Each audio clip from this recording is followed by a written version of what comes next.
Los abogados de Rocío narran los hechos de una manera muy diferente a como lo hizo Rocío. Es decir, los abogados dicen literalmente, leyendo los documentos, dicen literalmente que Rocío acudió a urgencias al enterarse de que Antonio David iba a participar en un programa de televisión y que su hija iba a defenderle en los platos. Ahí, el único causante es la manera en la que Rocío asimiló la noticia, no el hecho en sí.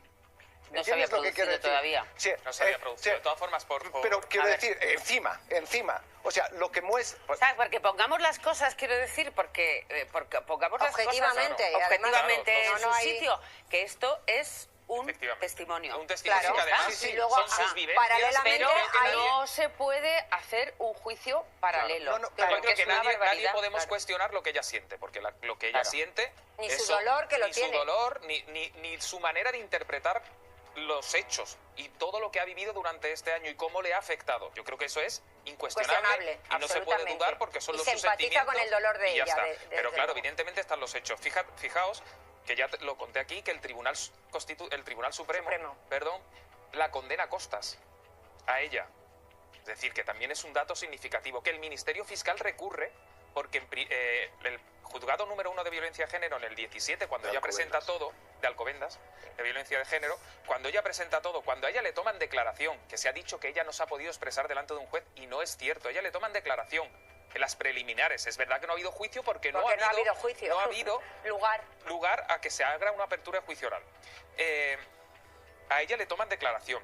Esa jueza ve indicios, que no pruebas, indicios de posibles delitos de maltrato psicológico. Pero luego hasta el Ministerio Fiscal recurre y a partir de ahí todos los recursos los pierde Rocío Carrasco. Me parece tremendo. Yo creo que son cosas que se tienen que dilucidar en los juzgados y no en los platos de televisión. Es mi opinión personal. Y ya está, y que lo diluciden. Tanto Rocío como Ortega. Las pruebas que la productora de Ana Rosa ha sacado del cajón dejan a Rocío Carrasco tiritando. El plató está en shock. Titulares inéditos, contratos millonarios en liras, un anillo de boda que jamás debió cerrarse, y sobre todo, esos vídeos caseros que Rocío intentó enterrar. Empieza la función con la foto prohibida de Pedro besando a Raquel Mosquera en el pasillo de TVE, tomada cuando él aún firmaba autógrafos como exmarido de Rocío Jurado. Plano corto, beso robado, 25 años de diferencia y la prueba de que el boxeador ya había pasado página mientras su hija ensayaba otro capítulo de victimismo. Y atención, porque esto no es un simple remember de amores rotos. Telecinco ha aprovechado el aniversario de la muerte de Pedro para levantar el polvo de los recuerdos, pero lo hace con artillería pesada. Primero, rompe la leyenda de que el divorcio se debió al desgaste natural. Nada de eso. Aquí se habla de cuernos cruzados. Ana Rosa coloca sobre la mesa la carta de un empresario taurino que confirma escapadas de Rocío Jurado a México en plena gira, mientras Pedro entrenaba en Milán y cobraba 15 millones de liras por combate. ¿Lo mejor? El documento lleva firma, sello y fecha. Y si eso no fuera suficiente, la presentadora rescata un extracto de un contrato de publicidad que pagó a Pedro en negro, en negro más de 48.000 euros de la época. Con ese dinero, dicen, compró un apartamento a nombre de su madre y se guardó la llave para cuando llegara la tormenta. ¿Estrategia de fuga o simple previsión? Tú decides, pero el ronrón del plató ya huele a pólvora. De pronto, la pantalla gigante muestra algo que nadie esperaba, una entrevista inédita de Pedro, grabada en VHS en el 96, donde confiesa que el amor con Raquel era más auténtico que cualquier foto de portada con la Jurado. Con ella soy Pedro, no el campeón, se le oye decir, con los ojos entornados y la voz cansada. Segundos de silencio absoluto. Rocío Carrasco jamás quiso que estas cintas vieran la luz, de hecho, firmó cláusulas para bloquearlas. Pero la productora de Ana Rosa, alimentada por el morbo y el sare, las ha encontrado y las lanza como bombas de racimo. El público en móvil, en bus, en oficina, se queda mudo. ¿Y si la heredera de la Jurado no es la guardiana de la verdad que vendió en su docuserie? A medida que avanza la tarde, el relato se enreda. Ana Rosa repasa, una a una, las cifras que descolocan la balanza sentimental. Pedro cobraba millones en pesetas, sí, pero su carrera deportiva se apagó pronto. Rocío, en cambio, firmaba giras de cientos de miles de dólares. Resulta que la gran voz de España sostenía, sin querer, la chequera común en los últimos años de matrimonio. ¿Y qué pasa cuando un mito del ring y una diosa de los escenarios comparten casa y fama? Choque de egos, celos y un contrato prenupcial que, según se filtra, no repartía la tarta por igual. Para colmo, en 1982 aterrizan los rumores de infidelidades cruzadas. Él, con una azafata italiana, ella, con ese empresario taurino que le regalaba claveles cada vez que cantaba como una ola. Ana Rosa sonríe, huele a audiencia, y promete enseñar la factura de las flores en la próxima entrega. Pero lo que de verdad revienta los audímetros es la aparición en directo de Raquel Mosquera vía satélite. La peluquera, casi 20 años después de quedarse viuda, sostiene la carta manuscrita que Pedro le dejó la noche antes de morir. Lee un párrafo y las palabras erizan la piel. Raquel, contigo volví a ser feliz. Contigo aprendí que el amor es la paz, no el espectáculo. El plató se queda sin aire. No hay insultos, no hay reproches, solo la voz rota de una viuda defendiendo que la diferencia de edad no apaga la sinceridad. Y mientras tanto, Rocío Carrasco no puede actuar, su equipo legal recibe el aviso tarde, el programa se emite en tiempo real y las redes replican el clip en loop. Cada retweet es un puñetazo al discurso que la hija había blindado durante años. Ana Rosa remata la faena con un teaser. Mañana escucharéis a Pedro hablando de los pactos de silencio, que firmó para no manchar el nombre de una persona muy conocida. No diré quién. Sobra el apellido, todo el mundo sabe que señala a Rocío Jurado, y el plató estalla en murmullos. Quintana se hace la distraída, agradece audiencia y lanza un recuerdo a Pedro Carrasco como el campeón que pagó un precio altísimo por la fama. Corte a publicidad y un zumbido recorre los pasillos de Mediaset. El relato oficial de Rocío Carrasco acaba de ser descosido en riguroso directo. Y aquí, amigo, es donde te planteo la pregunta que va a incendiar los comentarios. ¿Estamos ante la venganza mediática perfecta de Ana Rosa contra la marca Carrasco Jurado? ¿O, por fin, ante la verdad que la audiencia merecía escuchar? Sea como sea, agárrate, porque lo que acabas de ver es solo el primer asalto. Mañana llegan los audios completos, los contratos manchados de confidencialidad y el testimonio de un fotógrafo que asegura haber captado a Rocío Jurado en los brazos del famoso torero cuando Pedro aún creía en su cuento de hadas. Si creías que el ring estaba caliente, espera a que suene la campana del segundo round. Aquí, en Tirando Salseo, subimos el volumen mientras otros bajan la cabeza. Quédate, porque esto acaba de empezar. Si ayer creías haberlo oído todo, espera lo que reventó hoy a las 4 en punto de la tarde. Ana Rosa apareció con gesto de traigo tertulia de pólvora y en cuanto el redactor contó hasta 1, pidió silencio, apoyó la mano en la mesa y reprodujo una cinta de casete que llevaba décadas guardada. Se escuchaba la voz de Pedro Carrasco, ronca y cansada, grabada en el asiento trasero de un coche mientras volvía de un bolo benéfico. Yo aguanté mucho, decía, pero cuando vi aquello, cuando vi al de las camisas de cuadros a la salida del camerino, entendí que los cuernos también duelen fuera del ring. 27 segundos exactos bastaron para que los móviles empezaran a pitar en los bolsillos de media España. La frase "el de las camisas de cuadros" encendió todas las alarmas. Muchos veteranos del corazón identificaron esa descripción con Fidel Albiac en sus comienzos, años antes de que Rocío Carrasco lo presentase como su gran amor. Ana Rosa, sabiendo que el público pedía más carnaza, enfocó un recibo de hotel fechado en septiembre del 93. Habitación doble, Valencia, nombre de huésped F. Albiac y llamada cargada a la extensión de R. Carrasco. No había que ser detective para atar cabos. Las redes ardieron, los tertulianos se miraron en silencio y la cara de asombro de Alessandro Lecchio valía un poema. Para que nadie pensara que todo venía de oídas, la presentadora sacó el contrato de una gala taurina de aquel mismo mes. En él constaba que Rocío Jurado cantó en Jerez por $18.000, mientras Pedro estaba en Milán firmando una exhibición pagada en liras. La pantalla partió en dos aquel documento y, encima, superpuso el recibo del hotel con los nombres entrelazados. El mensaje era claro, mientras cada cónyuge trabajaba en ciudades distintas, alguien se movía entre bastidores tejiendo un romance paralelo. Raquel Mosquera se conectó desde su salón, visiblemente nerviosa, con las cartas de Pedro sobre la mesa. Mostró una línea escrita de puño y letra del boxeador. Con Raquel encontré la paz que la prensa y otros amores me robaron. No necesitó más. El silencio del plató lo llenaron los mensajes de los espectadores, que empezaban a inclinar la balanza a favor de la viuda. Raquel añadió algo que heló la sangre a los defensores de Rocío Carrasco. Pedro se fue disgustado porque sentía que su hija estaba manejada, que no era libre. Luego se mordió la lengua, pero ya había dejado caer la sombra de Fidel sobre la relación padre-hija. Ana Rosa, sin perder ritmo, presentó a continuación un viejo recorte donde la propia Rocío Carrasco, en 1998, aseguraba: "Me he enamorado una sola vez en mi vida, y fue después del divorcio de mis padres". El programa devolvió la imagen al recibo de hotel, dejando que el público sacara la cuenta. Divorcio en el 91, recibo en el 93. Un cronista veterano intervino para explicar que, en aquellos años, Rocío aún vivía en casa de su madre y que Fidel era técnico de sonido en algunas de las giras de la Jurado. Todo estaba más cerca de lo que parecía, sentenció. Llegó el momento de las cifras. Un gráfico muy sencillo mostró los ingresos paralelos de la pareja cuando el matrimonio se tambaleaba.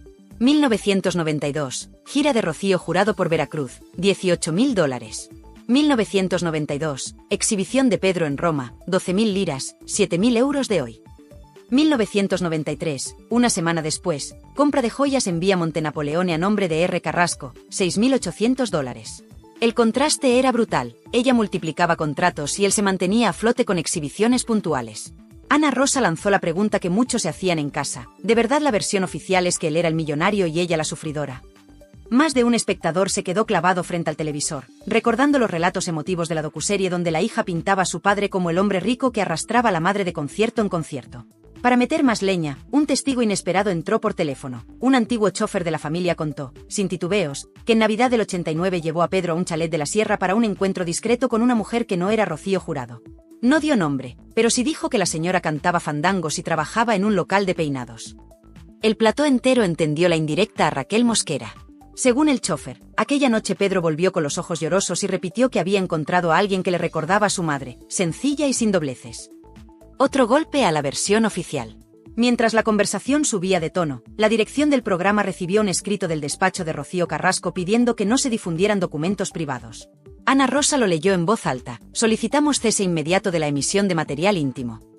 Después lo dejó sobre la mesa y continuó: cuando la verdad se sustenta con papeles, no hay despacho que pueda taparla. Los aplausos retumbaron. Entonces llegó el bombazo final de la tarde, un fragmento más largo del casete de Pedro.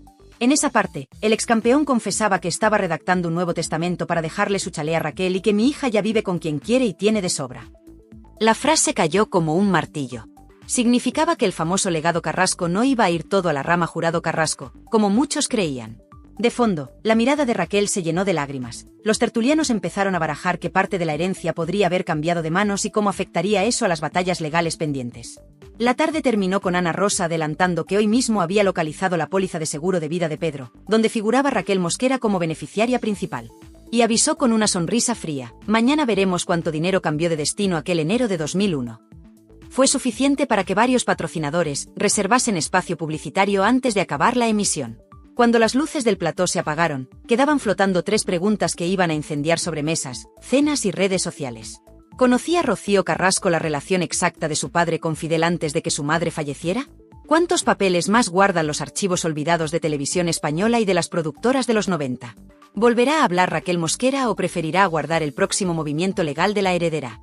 Mientras tanto, medio país preparaba palomitas para la siguiente entrega y la otra mitad buscaba viejos recortes para comprobar hasta qué punto les habían contado la historia al revés.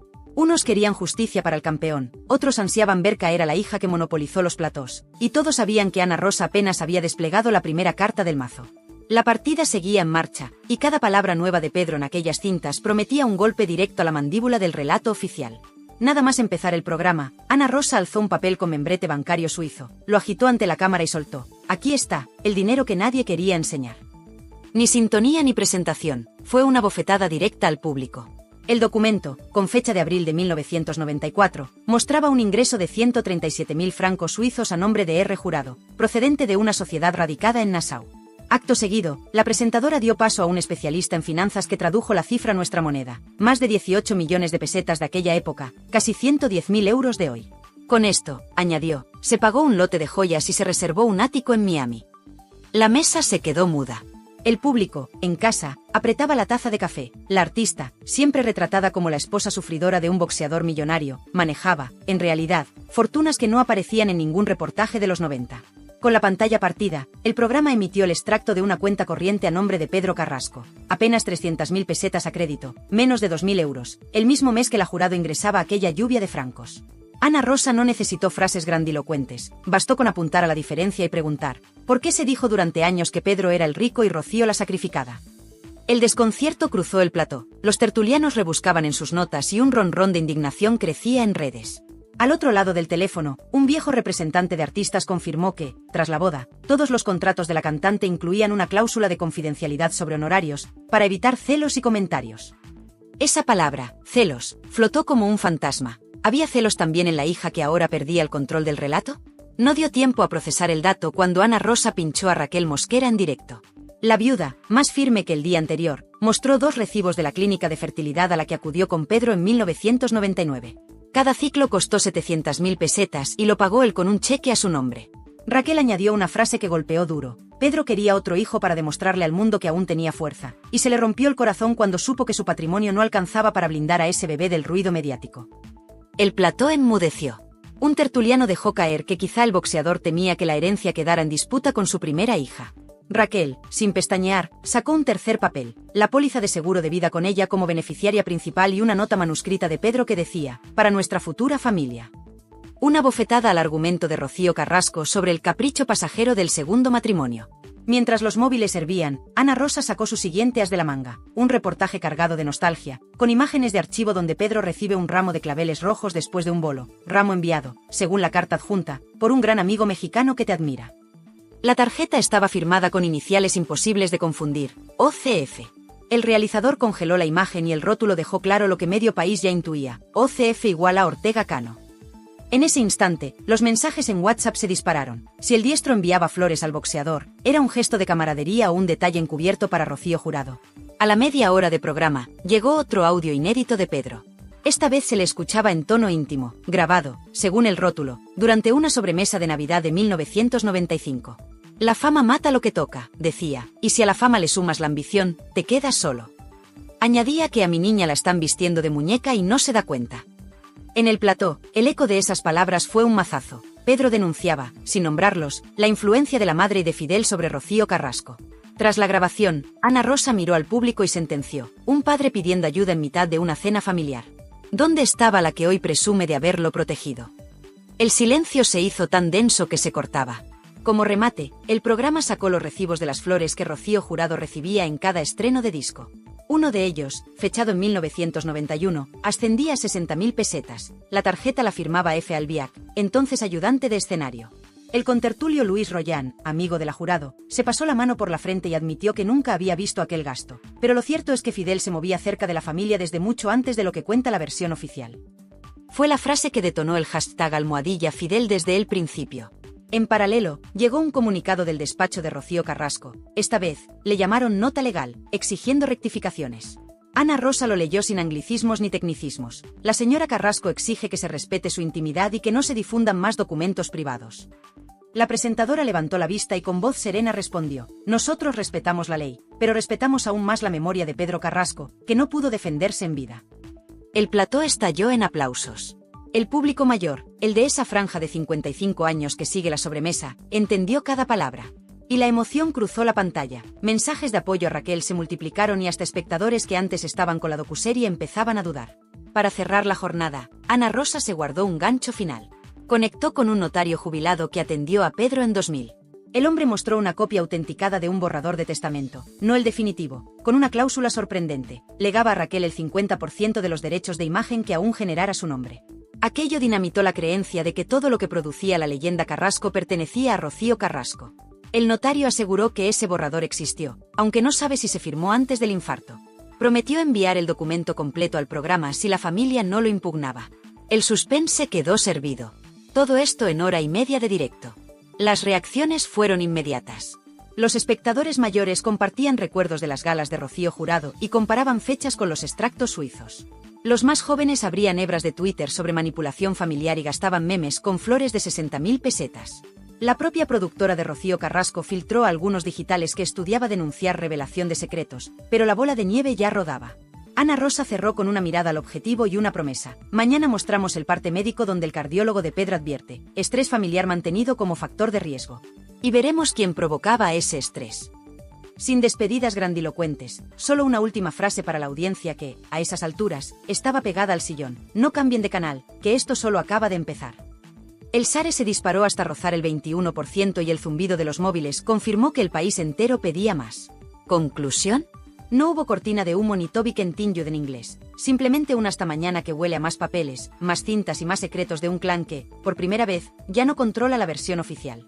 Y ahora la pelota está en el tejado de Rocío Carrasco. Si responde, avivará el fuego. Si calla, confirmará cada sospecha. Mientras, España ya se ha dividido en dos equipos, los que creen que Pedro murió traicionado por su propia sangre y los que aún defienden la versión de la hija.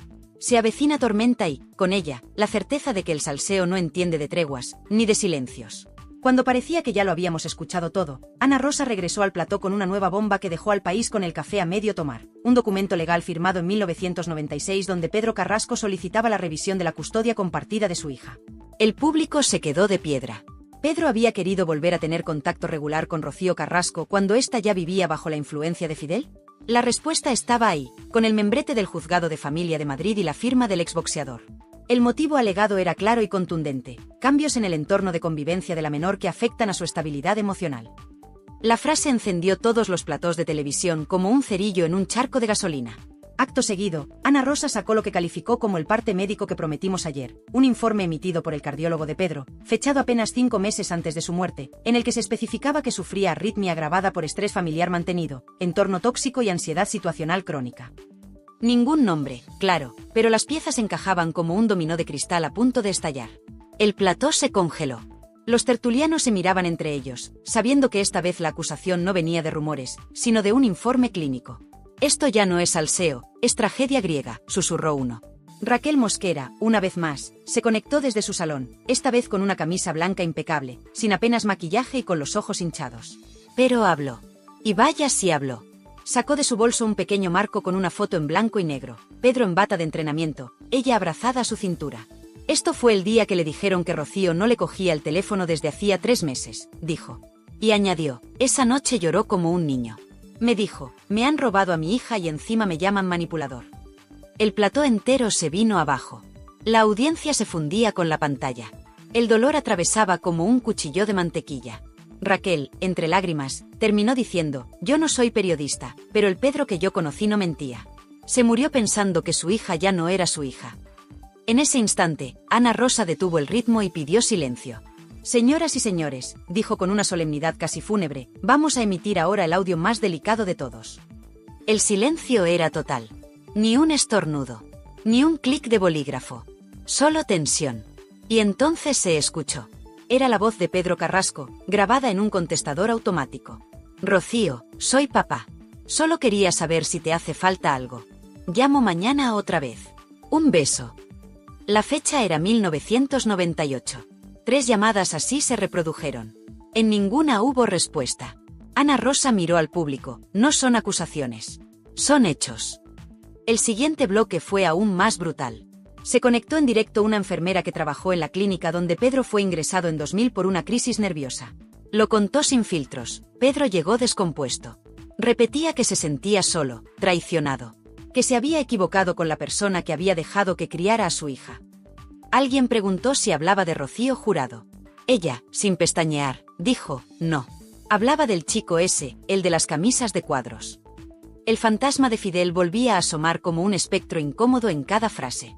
Pero el plató estalló en un rugido cuando Ana Rosa leyó en voz alta una carta manuscrita de Pedro, enviada a un amigo periodista en 1999 y nunca publicada. En ella, el campeón de Europa decía: «Mi historia está contada por otros. Algún día me gustaría contar mi verdad, pero creo que ya es tarde». Esa frase provocó un silencio sepulcral en el estudio. El realizador, sabiendo lo que hacía, enfocó el rostro de Raquel. Una lágrima descendía por su mejilla. El público en casa no pestañeaba. Y las redes, mientras tanto, ardían como nunca. Y entonces, otro personaje irrumpió. Un excompañero de entrenamientos de Pedro que se encontraba en Miami llamó al programa en directo. Confirmó que en el año 1995, en una conversación privada, Pedro le confesó que sentía que Fidel había separado a Rocío Carrasco de su familia. Y dejó una frase lapidaria: «Pedro no le tenía miedo a nadie, excepto a quedarse solo». Ahí fue cuando se empezaron a contar los minutos para el comunicado de Rocío Carrasco, que se sabía inminente. En paralelo, desde el departamento legal de Mediaset llegaba una advertencia: posible violación de derechos de imagen si se emite el testamento original sin consentimiento de los herederos legales. Pero ya era tarde. Ana Rosa alzó un sobrelacrado y dijo: «Esto es el testamento que Pedro firmó 2 semanas antes de morir. No lo emitiremos hoy, pero sí puedo decir que en él no aparece el nombre de Rocío Carrasco como beneficiaria principal». El impacto fue inmediato. Se hizo el silencio. No por falta de palabras, sino porque nadie se atrevía a romper el aire. Para cerrar, Ana Rosa dio un paso que muchos no esperaban. Hizo una pregunta directa al aire. ¿Queréis saber por qué Pedro no dejó su nombre a su hija en ese testamento? Porque su hija ya no era libre. Y él lo sabía. La audiencia explotó. La pantalla se llenó de mensajes. Algunos defendían a Rocío, pero muchos más comenzaban a girar el foco. El relato oficial empezaba a resquebrajarse. Y como si no bastara con todo lo anterior, en el último segundo del programa, se leyó una cita atribuida a Pedro Carrasco que cerró la jornada con el impacto de un directo al mentón. «Cuando una hija calla ante la injusticia, deja de ser mi sangre para ser solo un apellido». La frase apareció en pantalla sobre fondo negro, sin música, sin voz en off. Y bastó. Cuando los espectadores pensaban que ya lo habían visto todo, que ningún otro documento o testimonio podría añadir más leña al fuego, Ana Rosa dio el golpe más certero de toda la semana. A las 5:15 exactas, interrumpió a un contertulio para decir: hay una última cinta. Es breve, pero es la que lo cambia todo. Silencio total en plató. El sonido que se oyó a continuación no era una voz cualquiera. Era Pedro Carrasco, desde el interior de una consulta médica, respondiendo a una pregunta sobre su estado de salud. Lo dijo con esa voz grave, rota y honesta: no tengo miedo a morirme. Tengo miedo a que mi hija crea las mentiras de quien le quiere lejos de mí. Un puñetazo al alma. No hubo aplausos. Solo lágrimas en muchos rostros, dentro y fuera de pantalla. Inmediatamente después, la producción del programa mostró en pantalla una línea de tiempo, desde 1991, fecha del divorcio entre Pedro y Rocío Jurado, hasta 2001, año de su fallecimiento. En ese gráfico, con puntos rojos, se marcaron todas las veces que Pedro intentó un acercamiento público o privado con Rocío Carrasco. Fueron 12. Ninguna recibió respuesta. Algunas incluso, según testigos presenciales, terminaron con silencios tensos o rechazos por parte del entorno de Rocío. Pero lo que más escandalizó a los espectadores fue la revelación final de Raquel Mosquera, una carta sin fecha exacta, pero escrita de puño y letra por Pedro, en la que decía: me han vetado como padre. No puedo competir con la fama, ni con los asesores, ni con los que viven a costa de crear odio. Si me pasa algo, que alguien diga que lo intenté. Esa frase quedó congelada en pantalla durante 30 segundos. Tiempo suficiente para que miles de espectadores la fotografiaran, la compartieran, la hicieran viral. Y tiempo suficiente también para que el relato oficial de Rocío Carrasco empezara a desmoronarse delante de toda España. Los tertulianos se quedaron sin argumentos. La narrativa de la hija desamparada que luchaba contra un entorno hostil había chocado de frente con los papeles, los audios, los testigos y las emociones más crudas. Porque ya no era solo una cuestión de versiones enfrentadas. Era una cuestión de verdad, de hechos, de dolor tangible. Y cuando parecía que el programa iba a cerrar así, Ana Rosa sorprendió con un último invitado, el antiguo administrador de Pedro Carrasco. Un hombre mayor, con rostro serio y gesto de quien ya no tiene nada que perder. Lo que soltó fue dinamita. Dijo que, en el año 2000, Pedro se reunió con él para discutir la venta de un piso que tenía en la Costa del Sol. La intención era clara: quería dinero rápido para asegurarse de que Raquel no tuviera que depender de nadie si a él le pasaba algo. La venta no llegó a cerrarse, pero el mensaje estaba claro. Pedro temía que lo poco que tenía no bastara para proteger a quien él consideraba su verdadera familia en ese momento. Y no mencionó en ningún momento a Rocío Carrasco en esa conversación. Ni una sola vez. El plató era una olla a presión. Los móviles no paraban de vibrar. Las redes hervían con mensajes cruzados. Algunos seguían defendiendo a Rocío, pero cada vez más voces exigían una revisión de todo el relato mediático. Incluso periodistas que habían apoyado la docuserie empezaban a lanzar tweets con palabras como revisión necesaria, documentos reveladores o directamente hemos sido engañados. Y entonces, en el último minuto, ocurrió lo impensable. Ana Rosa pidió a realización que cortaran las luces y dejaran solo la imagen del chalet de Pedro Carrasco en Torrelodones.